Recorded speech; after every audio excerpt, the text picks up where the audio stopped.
जय हिंद दोस्तों। सर्वाइकल एक कॉमन प्रॉब्लम है और कॉमनली इसे सर्वाइकल ही बोलते हैं, सर्वाइकल स्पॉन्डिलाइटिस के जगह पर। तो ये कंडीशन क्या होता है कि जो नेक एरिया है, मसल्स, वर्टिब्रा एंड नर्व, तीनों की कंडीशन को कंट्रोल करता है फेशिया। ठीक है, क्योंकि हम लोग फेशिया पर काम करते हैं और फेशिया एक्यूपंक्चर के द्वारा हम इसे रिलीज करते हैं। फेशिया टाइट होता है तो यहाँ के मसल्स जो हैं, अलग अलग मसल्स हैं, मसल्स बैंड है, वो टाइट हो जाती है, जिसकी वजह से गर्दन मूव नहीं होता है। ये ऐसी स्थिति हो सकती है और मूवमेंट होने पर भी पेन होता है। तो ये मसल्स टाइटनेस है नंबर 1, जो फेशिया के टाइट होने की वजह से होता है। दूसरा इसका प्रभाव पड़ता है बोनी स्ट्रक्चर, वर्टिब्रा, जो C1 से लेकर C6, 7 तक। ठीक है, तो वो उसमें अगर स्ट्रक्चर में किसी तरह का डिफॉर्मिटी ही या कोई चेंजेज है तो वो भी रिस्पॉन्सिबल है नेक पेन के लिए और इसमें मूवमेंट में दिक्कत आती है। और जब इंटरवर्टिब्रल डिस्क है ना, इसके बीच में किसी तरह के चेंजेज आते हैं तो जो उसे नर्व निकलकर आपके हाथों में जा रहे हैं और ब्लड का फ्लो जो सर की तरफ जा रहा था, दोनों इम्पैक्ट होता है। अगर दोनों इम्पैक्ट होगा तो हाथों में नंबनेस, पेन हो सकती है और ऊपर का जो फ्लो है, ब्लड का फ्लो, वो अगर हेम्पर्ड होता है तो चक्कर आ सकता है, हेडेक हो सकता है और कई प्रकार की कंडीशन हो सकती है। ये अलग अलग कंडीशन है जो मेडिकली सॉल्व भी हो सकता है और नहीं भी सॉल्व हो सकता है। लेकिन हमारे इस फाशिया कम्युनिकेशन सिस्टम में नॉन मेडिसिनल की चर्चा करते हैं, जहां पर सिर्फ और सिर्फ उन चीज़ों का इस्तेमाल करते हैं जो डायरेक्टली फाशिया की कम्युनिकेशन को ओपन करता है, अर्थात टाइट फाशिया को रिलीज करता है और यहाँ पर जो है ब्लड का सर्कुलेशन, नर्व का सर्कुलेशन एंड मसल्स टाइट उसको लूज करता है and vertebra, internal vertebral disc को ठीक करता है। और इसका 2 प्रकार से मैनेजमेंट है, एक है सेल्फ मैनेजमेंट और दूसरा है जो आप क्लिनिक में आकर हमारे से आप लेते हैं। तो जो पहला सेल्फ मैनेजमेंट है वो बहुत अच्छी तरीके से आप खुद भी कर सकते हैं, जिसमें पहले नंबर पर आता है योगिक एक्सरसाइज। ठीक है, एंड देन फर्मेंटेशन। सर्वाइकल के सेल्फ मैनेजमेंट में योगिक आसन है और वो आसन हैं, इनको हम बता रहे हैं और ये आपके लिए भी उतने ही फायदेमंद है किन्हीं के लिए जो जिनको नेक का किसी भी तरह का इशू है, जो हमने मेंशन किया है।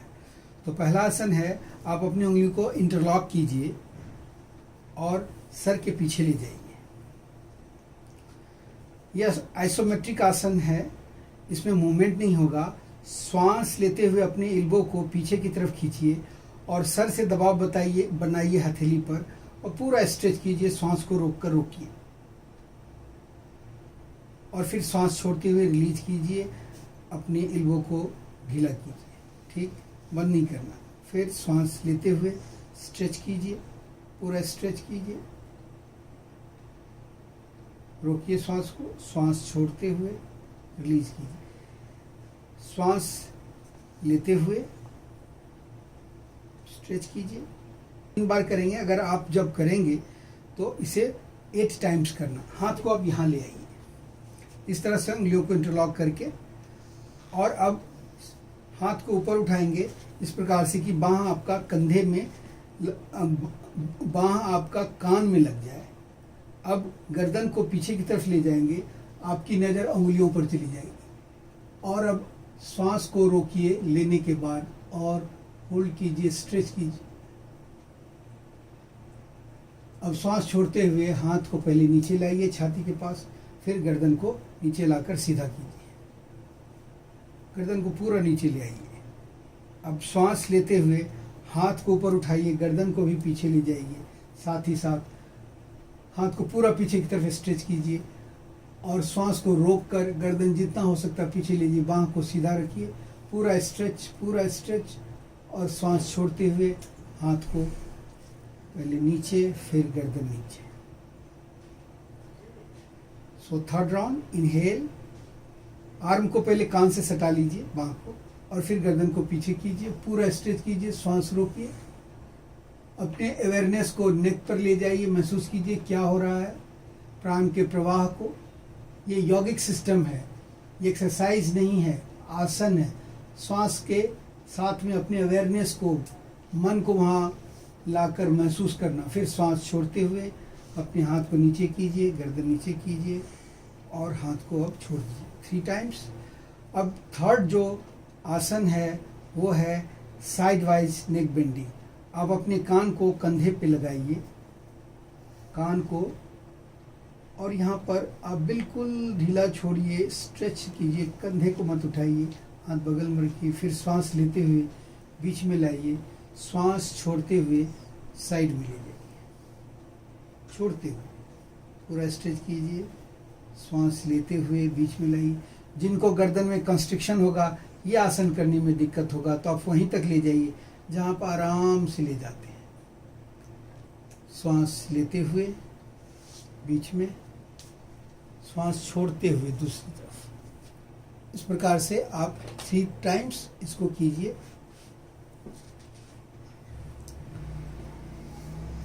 साइड वाइज बेंडिंग, यह सेल्फ मैनेजमेंट है दोस्तों, जिसे आप खुद करके लाभ उठा सकते हैं। और इसके बाद तीसरा है, गर्दन को सीधा रखिए, एक्सियल रोटेशन। अपने टुड्डी को कंधे से लगाइए,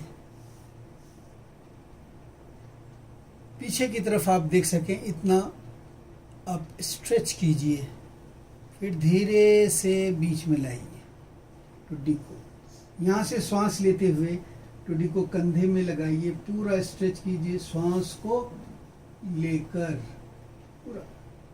फिर श्वास छोड़ते हुए बीच में आइए और फिर श्वास छोड़ते हुए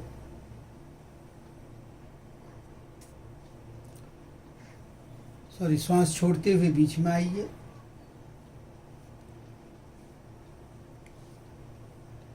तो 3 टाइम्स ये हुआ। अब जो लास्ट आसन है वो है रोटेशन। टुड्डी को सारे आसनों के मिलाने पर ये बनता है।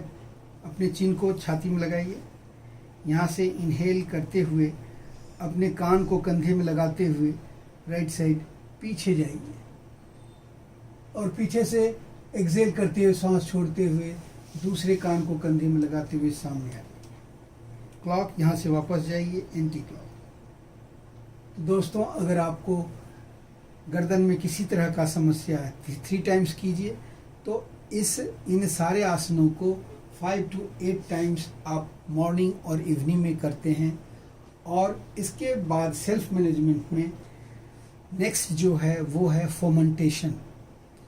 तो फर्मेंटेशन, आपके पास एक चौला तौलिया है और बहुत खौलता हुआ गर्म पानी में आपने सेंधा नमक डाला और उसमें दोनों तरफ से तौलियों को पकड़ के पहले ही सूखा निचोड़ लिए और निचोड़ कर इसको, मान लीजिए यहाँ पानी है, उसमें डाले, पानी में डालकर उसे खींच लिए, पूरा सूख गया। ऐसे करके तौलियों को फिर आपने सुखाया और गर्दन पर इस प्रकार से डाला, फिर हटाया, क्योंकि उस समय काफ़ी गर्म होगा। जब ये सहने लायक हो जाए तो गर्दन में इसे डालकर और ऊपर से दूसरा तौलिया डालकर इसे छोड़ दीजिए। इससे आपको काफ़ी रिलीफ होगा। अगर आपको पेन में मामूली डिफॉर्मिटी है, मामूली पेन है, तो इससे ही आप ठीक हो जाएंगे।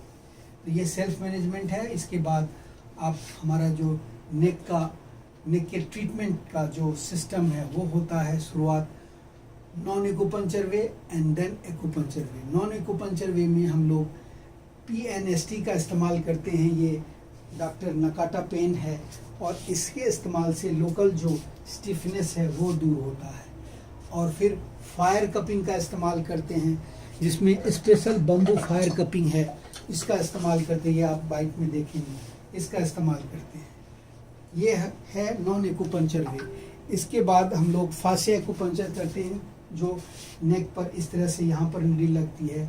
इसके जो फासिया की कम्युनिकेशन को इस्टेब्लिश करने के लिए, मतलब इसे मसल्स लूज होता है, नंबर 1।